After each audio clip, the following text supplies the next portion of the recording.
de Roma, dice, a la sucesión de los Césares siguió la sucesión de los pontífices de Roma, y cuando Constantino dejó Roma, él dejó su silla al pontífice. Aquí está, la historia lo comprueba. Jesús tenía razón. Jesús siempre dice la verdad. Y Jesús nos advierte de todas las características. Este es el poder, este es el poder. Finalmente ha de poner una marca. Y yo pienso que han de poner esa marca con total convicción de que es lo correcto, es lo que se debe hacer. Pero no es el sello de Dios, es una marca opuesta. Punto número 3, regresamos a Apocalipsis capítulo 13, versículos 3 y 7.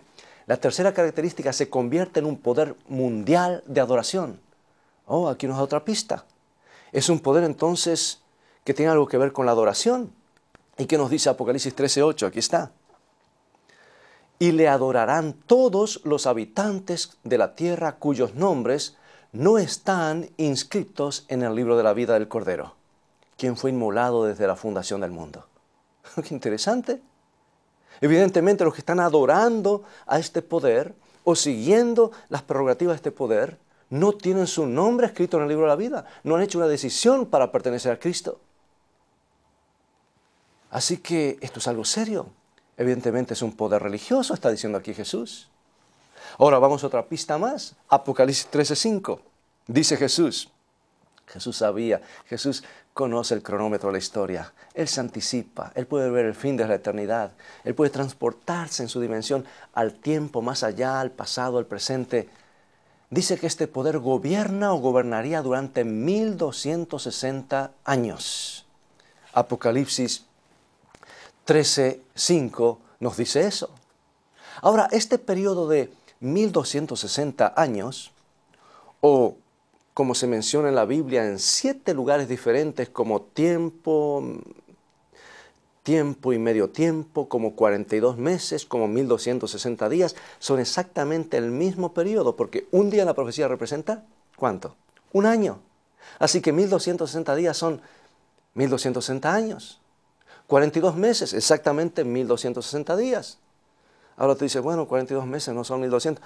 Pero recuerda que aquí la Biblia está usando el calendario judío, el calendario lunar, el calendario de 30 días. No el calendario de 31, o de 30, 31, no, o de 28, sino el de 30 días. O sea que este periodo mencionado 7 veces en las Escrituras, en el Antiguo Testamento revelado por Jesús a Daniel y a San Juan en el Apocalipsis, va del año 538 al 1798. ¿Cómo sabía Jesús con tantos siglos de antelación que eso iba a ocurrir? Porque Jesús conoce el futuro. Jesús nos advirtió esto desde el mismo Antiguo Testamento y el Nuevo Testamento, que vendría un poder. En este gran conflicto el enemigo no descansa.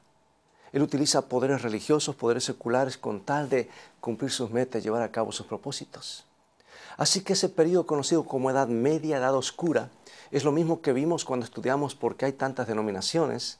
Ese periodo que va del año 538 al 1798, la Edad Oscura, más de 1000 años, cuando entraron la mayor parte de las doctrinas paganas dentro del cristianismo y cuando se dejó la Biblia de un lado. Ahora, ¿cómo sabía Jesús que eso iba a ocurrir? Porque Él conoce el futuro. Él sabe y Él siempre nos dice la verdad. Ahora, hay otra característica más, número 5. Y esta sí es más delicada, dice Apocalipsis capítulo 13, versículo 6. Dice, y abrió su boca en blasfemias contra Dios para blasfemar contra su nombre y contra su tabernáculo, es decir, contra los que tienen morada en el cielo. Evidentemente es un poder blasfemio, pero tú puedes decir, ¿cómo es religioso y es blasfemo? Vamos a la definición bíblica de blasfemia. ¿Qué es blasfemia? En nuestros términos populares, en nuestros días aplicamos blasfemia a decir una maldición, a decir algo en contra de Dios, pero es más que eso. Veamos la definición bíblica de blasfemia. A Jesús lo acusaron de blasfemo en San Juan capítulo 10, versículo 33. Vemos que le dicen los judíos le respondieron, no te apedreamos por obra buena, sino por blasfemia, y porque tú, siendo hombre, te haces Dios. Allí está. El tomarse prerrogativas o hacerse pasar por Dios o decir que uno es Dios es algo blasfemo. Otro versículo más en Lucas capítulo 5, versículo 21.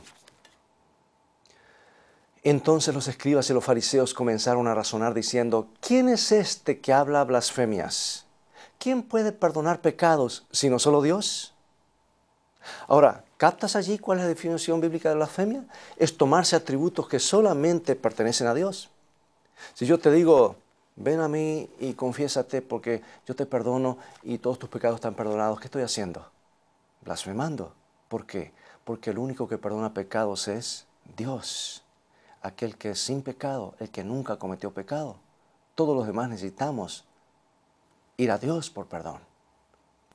Sí, podemos perdonar a los seres humanos que no hacen ofensas y más, pero Dios es el único que perdona totalmente nuestras transgresiones. Así que, si yo te digo, cuando yo hablo, nunca me equivoco, ¿qué estoy diciendo? Una blasfemia, porque yo soy pecador, a cada rato estoy equivocándome, a cada rato estoy cometiendo errores. Así que vemos que hay un poder que se toma atribuciones que solamente pertenecen a Dios. Ahora esto, amigo, amiga, lo dice Jesús. Lo reveló hace siglos que vendría ese poder. Y Jesús siempre dice la verdad. El mismo apóstol Pablo vio esto en sus días. Y ya comenzaba a manifestarse ese poder en sus días. Y ha seguido aumentando a través de los siglos. Y en 2 de Tesalonicenses capítulo 2, versículo 4 dice, este se opondrá y se alzará contra todo lo que se llama Dios o que se adora, tanto que se sentará en el templo de Dios, haciéndose pasar por Dios. Bueno, yo quiero presentarte algunos documentos a continuación, para que veas que no solamente Jesús dice la verdad, sino que la historia corrobora la verdad, porque el Señor sabía lo que iba a ocurrir. Por eso Jesús nos advierte, cuidado. El engaño es tan parecido a la verdad. Cuidado, no todo el que me dice Señor, Señor entrará al reino de los cielos, sino el que hace la voluntad de mi Padre que está en los cielos. Y aquí quiero presentarte un documento con todo respeto lo digo, del Papa León XIII. Él declaró hace mucho tiempo, dice, nosotros tenemos sobre esta tierra el lugar del Dios Todopoderoso. Bueno, yo tengo dificultad para aceptar eso.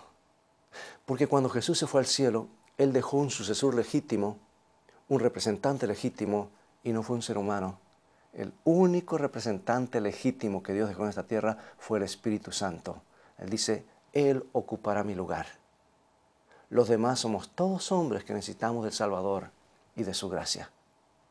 Con razón Jesús decía que vendría un poder que trataría de ocupar el lugar de Dios.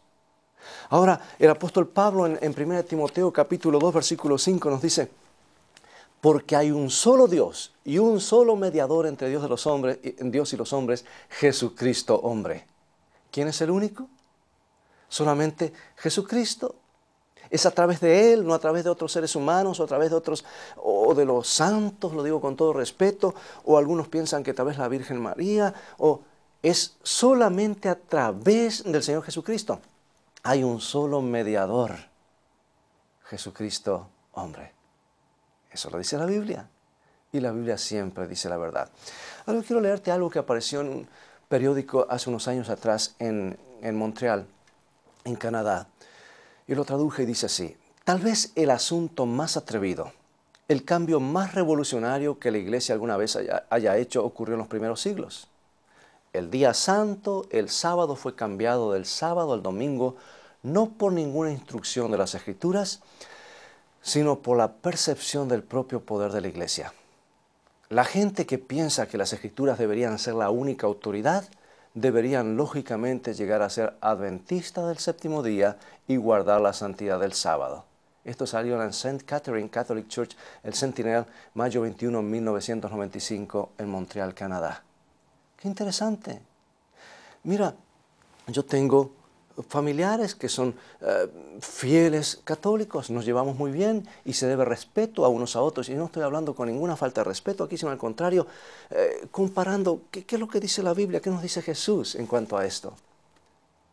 Y al conversar con estos familiares me dicen, bueno, sí, la Biblia dice una cosa, pero la Iglesia nos enseña otra.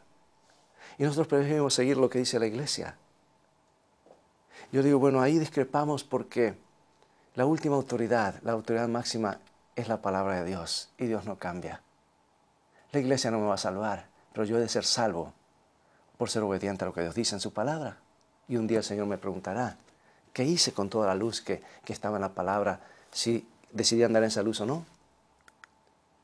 Otro documento del Catholic Record of London, en Ontario, Canadá, 1 de septiembre de 1923, dice: el domingo es nuestra marca de autoridad. La Iglesia está por encima de la Biblia y esta transferencia del sábado al domingo es una muestra de este hecho. Ahí está. ¿Cómo sabía Jesús que esto iba a ocurrir? Porque Jesús siempre dice la verdad. Jesús conoce el futuro. El H.F. Thomas, el canciller del cardenal Gibbons, uno de los cardenales más respetados, más queridos, más famosos en los Estados Unidos, el canciller de él, H.F. Thomas, dijo: por supuesto, la Iglesia Católica se adjudica que el cambio fue hecho por ella, y ese hecho es una marca de su autoridad eclesiástica en asuntos religiosos. Parece que Jesús adelantó, dice que hay un poder que tiene una marca que lo identifica. Ha cambiado algo tan sagrado como es la autoridad de Dios ante el universo, ser el creador y merecer toda la adoración, el sábado, y ahora ponen una marca diferente, el cambio del día del Señor a otro día, que no es el día del Señor. El Encano y Autoridad, otro libro en la página 263, H.H. Holtzman, dice lo siguiente: la autoridad de la Iglesia no puede estar atada a la autoridad de las Escrituras, porque la Iglesia ha cambiado el sábado al domingo, no por mandamiento de Cristo, sino por su propia autoridad. Allí está. Querido amiga y amiga, Jesús sabía que vendría un poder que trataría de ocupar las cosas de Dios, un poder blasfemo que trataría de adjudicarse cosas que solamente Dios puede hacer. Y ese poder surgió. Pero hay más. Apocalipsis 13:3. Recibe una herida mortal que es sanada. Dice Jesús aquí en Apocalipsis: vi una de sus cabezas como herida de muerte, pero su herida mortal fue sanada, y se maravilló toda la tierra en pos de la bestia. ¿Cuál es esa herida que recibe este poder? Que gobernaría por 1260 años y de repente recibe una herida. Bueno, la historia nos muestra, cuando miramos hacia el pasado, que una persona de estatura baja, que algunos dicen, llamado Napoleón Bonaparte, que algunos dicen que ganaba la guerra porque andaba con el sombrero atravesado y una mano atrás y otra adelante, y los enemigos no sabían para dónde iba a disparar o dónde iba a huir. Pero lo cierto es que tenía el sueño de ser el emperador y solamente había un poder que se le atravesaba, y era el poder de la Iglesia, que tenía sus propios ejércitos y demás. Así que un día indicado, él no sabía, pero Dios guió en la providencia exactamente el día 10 de febrero de 1798, ni una hora más tarde, ni una hora después, exactamente después de 1260 años que este poder había estado gobernando supremo en todo el planeta. El general Berthier, con 3000 soldados enviados por Napoleón, llega a Roma y le dice al obispo: ahora usted venga conmigo, y lo lleva prisionero. Y allí pareció que iba a morir para siempre ese poder eclesiástico, que iba a desaparecer. Una herida mortal, pero Jesús dice, al final sería sanada. Y toda la tierra se maravillaría en pos de este poder. ¿Cómo Jesús sabía esto? Exactamente 1260 años, hasta la hora exacta, cuando comenzó a reinar ese poder y cuando terminó. Jesús conoce el futuro. Y fue justamente en el Concordato de Letrán cuando Benito Mussolini y el cardenal Gaspari firmaron ese acuerdo en 1920.